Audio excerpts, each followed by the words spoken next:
What's going on, everybody? It's the last episode!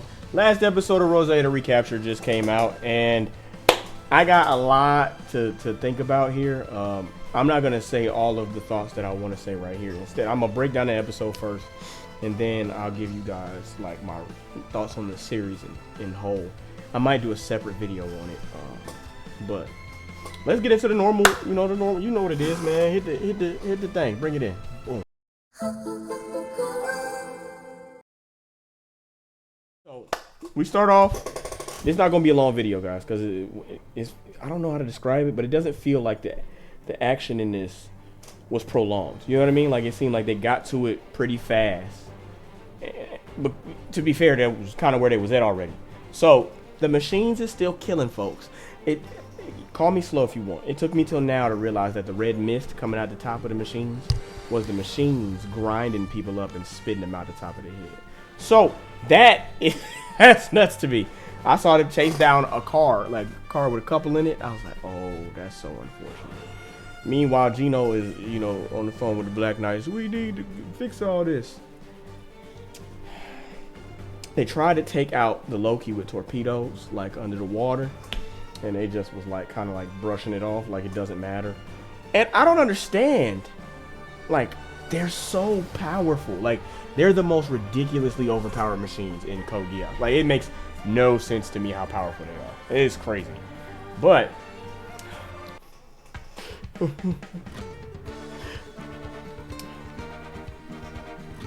y'all don't know this because I've been fawning over these other women because I haven't seen mine in the series for real.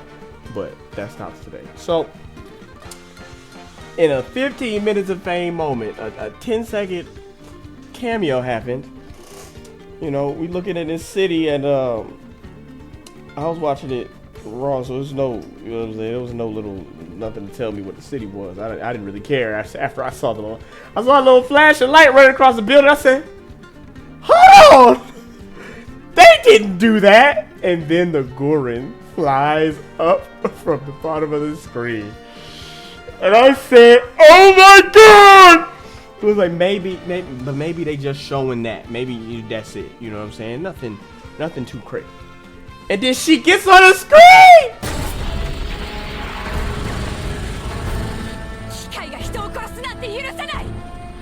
She looking significantly sicker than her. That's what that Mary boy do to her. You know what I'm saying? I was there. You know what I'm saying? I was just in another nightmare, fighting somewhere else, making sure she was, straight. You know what I mean? That's, because we married. 2 kids and everything. Anyway, I was just happy to see her. You know who else I was happy to see in action? Cornelia. Cornelia looked tough in action this time, man. And Gino was in action too, fighting the Lokis. His nightmare looks significantly different. I don't know if it's still an iteration of Tristan, or if they calling it something else. You know what I mean? Because that's what they did with the Shinkiro joint. But all that's happening while Kaguya is delivering a rallying speech to help people understand that the UFN is, in fact, backing this effort to stop Norland.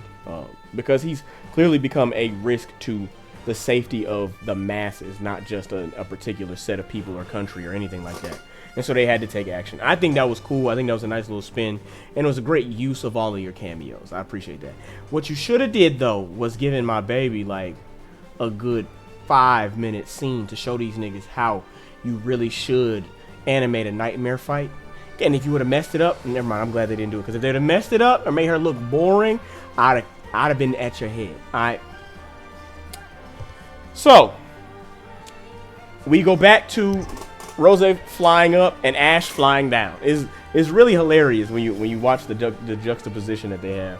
And of course, Roze catches Ash, and Ash is out of it because he's in his head about the fact that Norland has him in the palm of his hand. That's something that he echoed. This is the sentiment that he had, and he feels like he's defeated, he's lost, he can't do anything.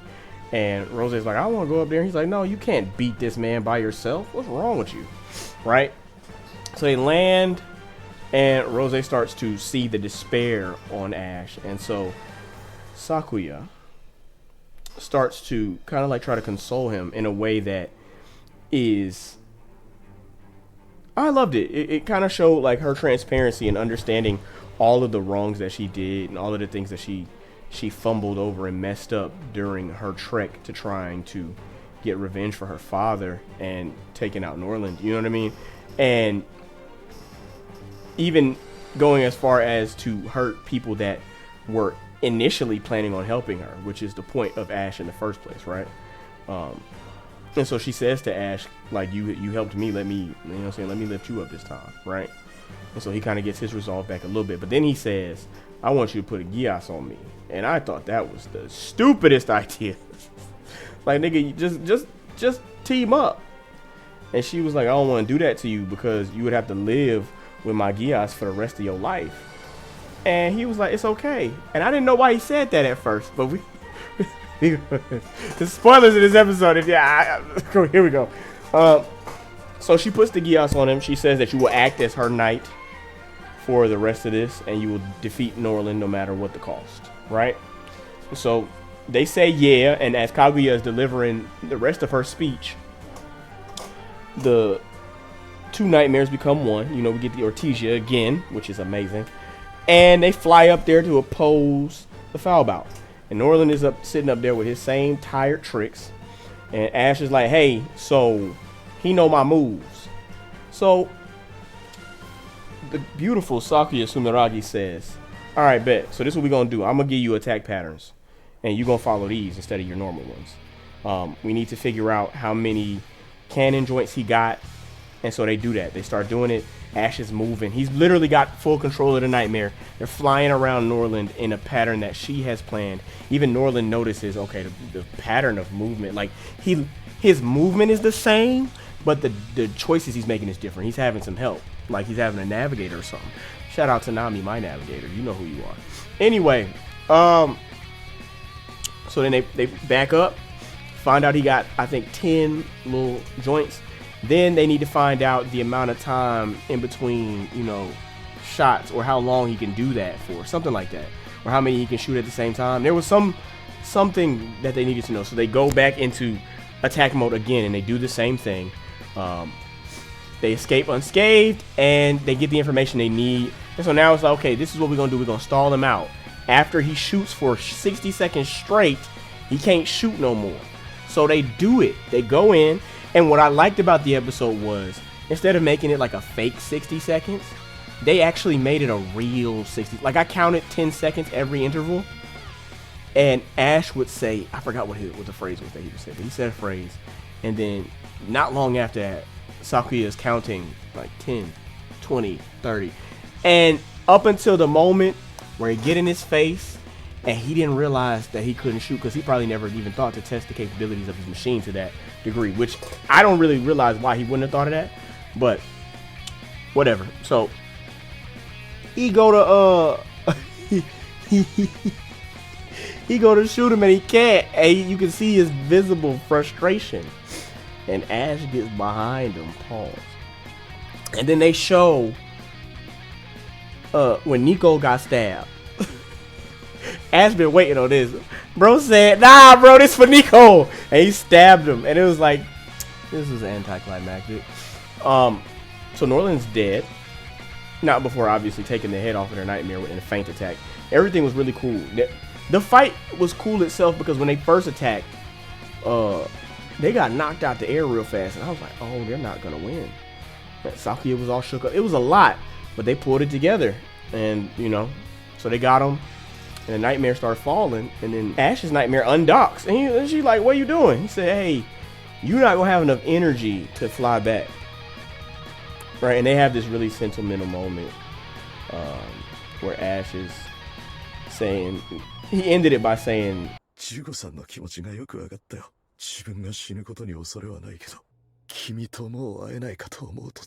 and she starts crying. And I felt like he didn't need to die. I feel like they could have made a way. They could have dropped Norland and then flew out. As the nightmare's fast. Oh, I'm sorry, something I didn't touch on. They did another mode. It's like the Megista mode from the first nightmare mixed with what they already had. It was fire. It was so fire. But so she cries, and then they do a time skip, which pissed me off because you could have. You know what I'm saying? Y'all didn't make it clear that this is what was happening. You know It kind of like just skipped time. And where we end up when the time skip happens is at the orphanage, and we see Nara yelling at some kids, telling them to be careful and all that. And then we see Catherine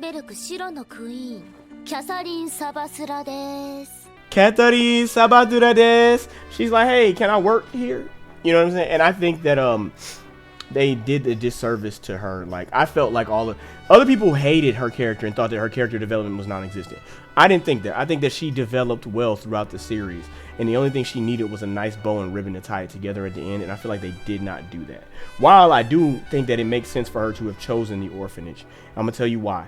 Based on her track record, the direction that she was planning to go in the first place, how she perceived weakness and strength, and what her parents imparted in her, it makes sense that the weak would automatically be children. You know what I mean? In her mind. But needless to say, that happened. You know, Kaguya is giving another speech to the world. We get to see all of our characters from throughout the series in peacetime chilling. The 7 Shining Stars are chilling. Haruka and her dad get to walk off into the sunlight, sunset stuff. Everything is peachy, and Sakuya takes her place as Empress, as she was supposed to in the first place. And when she's in this room, for some reason, she decides, you know what I'm going to do for my sins of Geass? And she put a Geass on herself so she couldn't speak anymore. And I don't understand how this helps. But, you know.